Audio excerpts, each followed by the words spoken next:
Saudações, pessoal!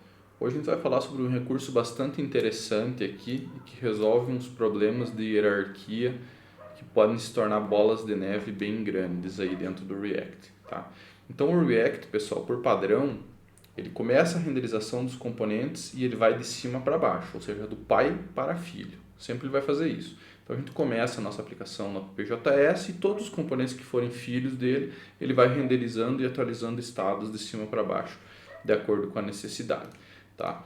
Então, como que você faz para comunicar entre componentes que estão longe uns dos outros? Vamos pensar assim. Eu tenho um exemplo aqui que eu bolei para vocês, que seria como um player de música, tá?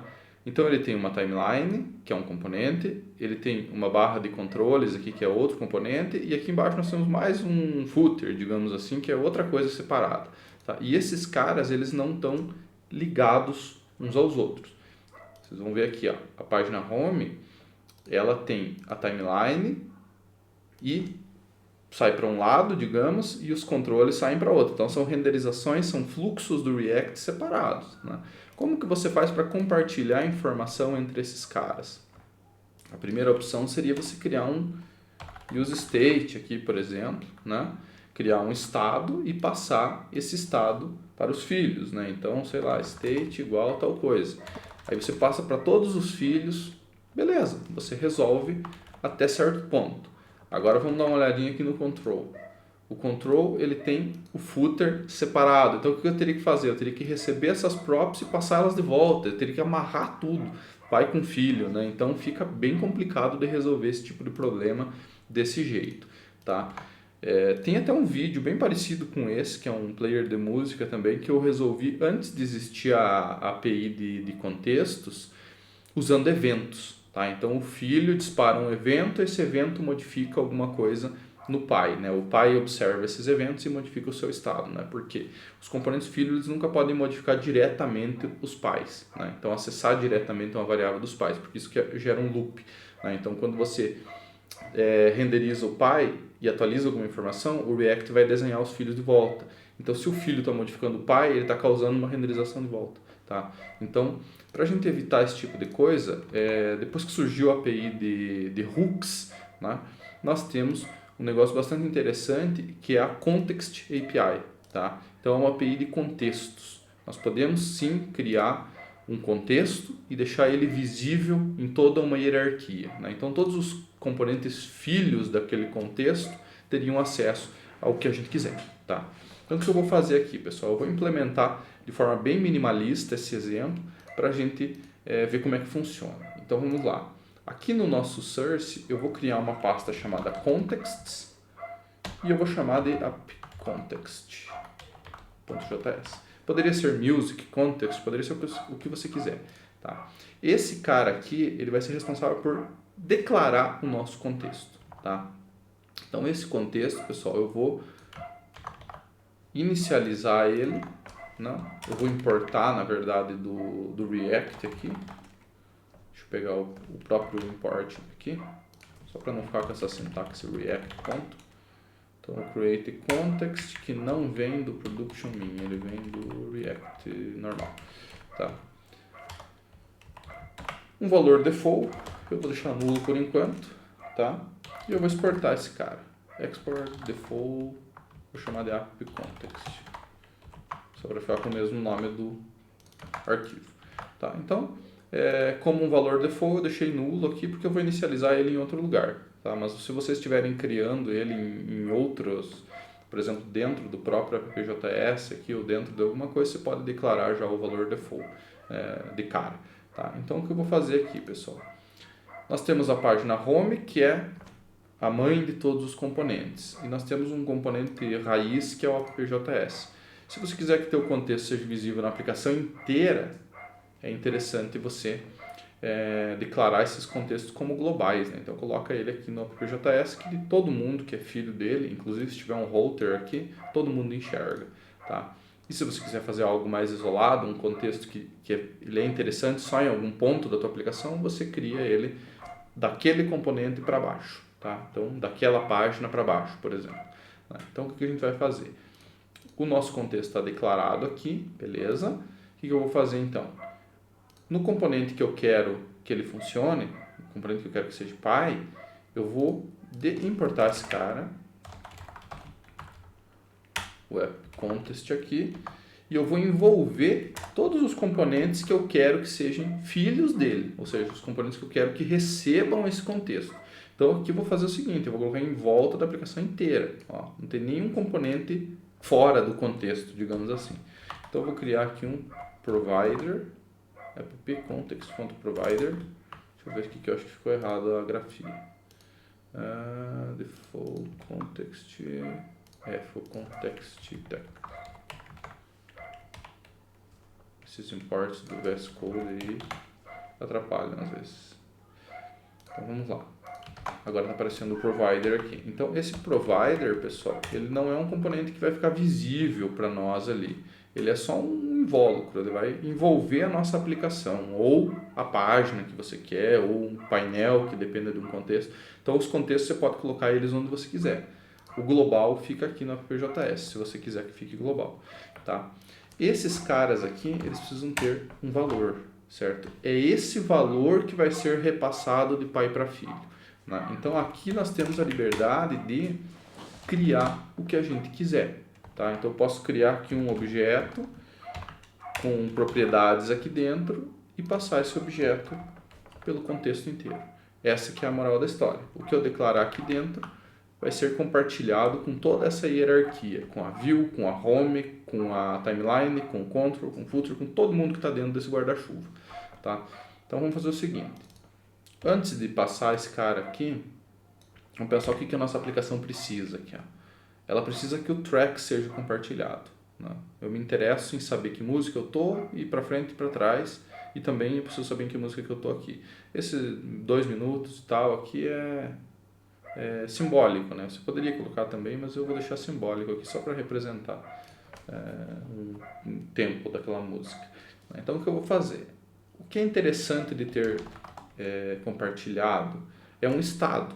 O estado vai ser a música atual. Então eu vou fazer o seguinte, eu vou chamar de track e de set track igual a use state. E esse estado eu vou inicializar com 1. Tá? É um estado, é a música, né? A música 1. Então, beleza. Inicializei esse cara.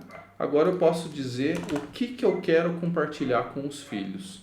Então, eu vou criar aqui um objeto chamado app. Você poderia chamar do que você quisesse, né?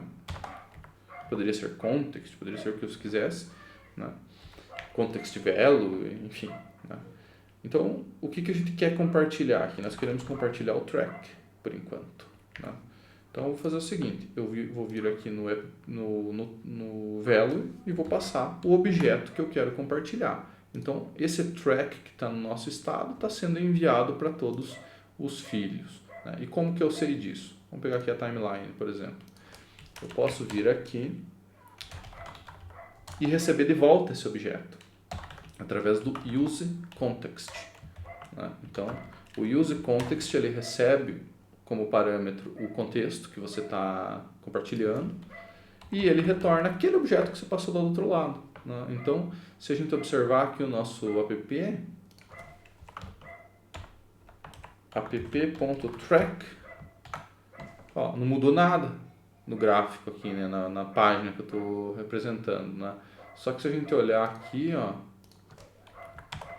o contexto está sendo transmitido. Então, esse mesmo objeto que eu criei aqui, ele está disponível onde eu quiser, desde que esteja dentro do guarda-chuva aqui, ó, desde que esteja dentro do provider, tá? Então, o track está sendo compartilhado, beleza? Daquele contexto lá, eu consegui extrair o track e compartilhar ele com os filhos, beleza? Quando que isso se torna bastante útil? Um componente só poderia ter seu próprio estado, né? Mas e se forem 2, como é o caso aqui, ó, que nós temos os controles que precisam também mexer na timeline. Então vamos lá. Vamos repetir esse cara aqui, ó, o useContext lá no control.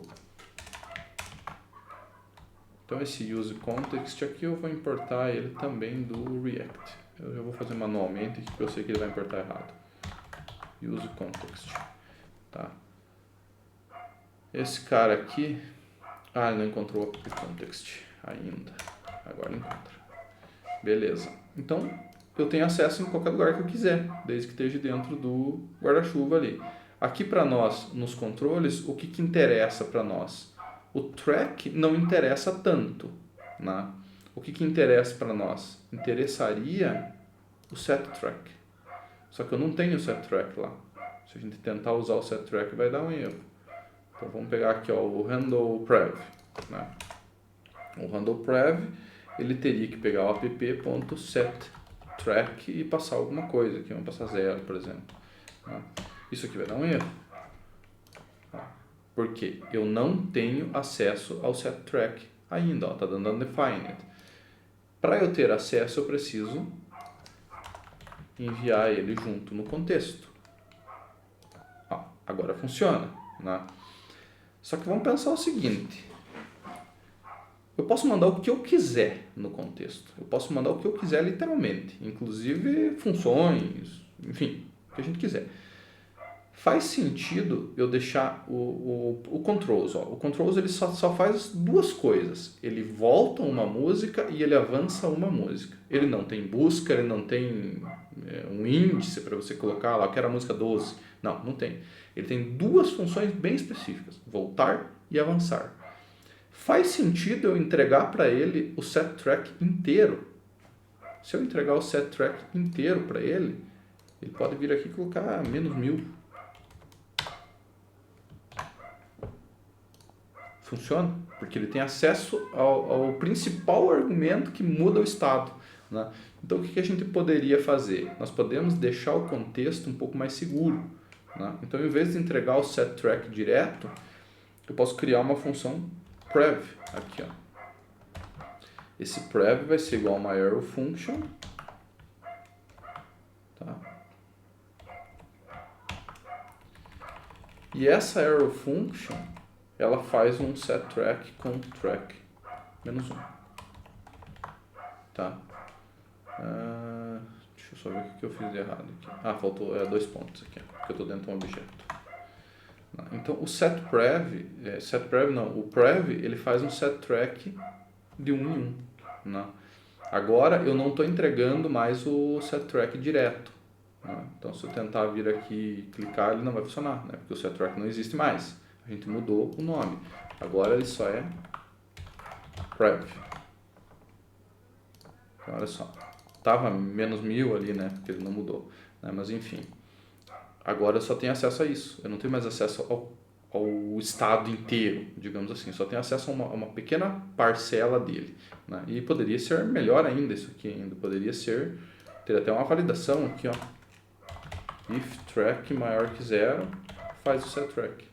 Que daí ele não deixa negativo, né? Vamos fazer o positivo aqui também. O next, ele incrementa músicas. Aqui eu não tenho nenhum teste, né? Porque pode ter várias músicas, então só vou fazer um set track mais 1. Tá? Então eu tenho next e tenho prev. Track, next e prev.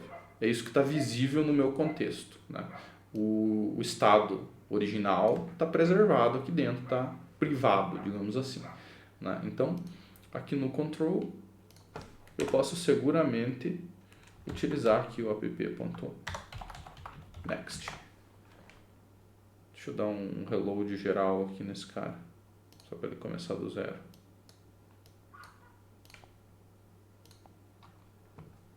Então, next e o prev chegou só até 0. Na verdade, poderia ser maior que 1, né? Vamos fazer bonitinho. Maior que 1. Ó, agora só volta até a música 1. Então, ou seja, eu compartilhei um contexto bem seguro, que não me permite fazer besteira, né? E olha só que legal. As coisas estão globais, né? Por exemplo, lá o nosso footer. O footer está dentro do control, que está dentro da página, home, que está dentro da WebJS. Eu posso simplesmente vir aqui e colocar um use context. Use context, app context. Vamos corrigir isso aqui. E aqui onde eu estou imprimindo fixo a nossa track, eu poderia vir aqui e colocar app.track. Ó, agora está tudo sincronizado, ó. São componentes completamente diferentes que não têm ligação física um com o outro, vamos pensar assim, né? Eu não passei nenhuma prop. Né? O control aqui, ó, ele poderia sim, se ele quisesse, passar um track igual app.track. Então teria passando de pai para filho, mas olha o tamanho do serviço que daria, passar de um por um, né?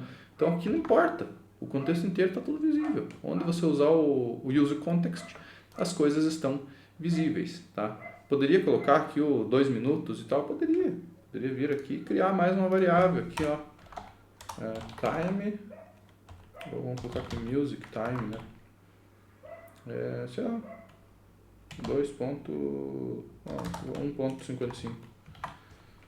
Lá no control footer, eu poderia vir aqui e pegar wp.musictime. Aí, ó.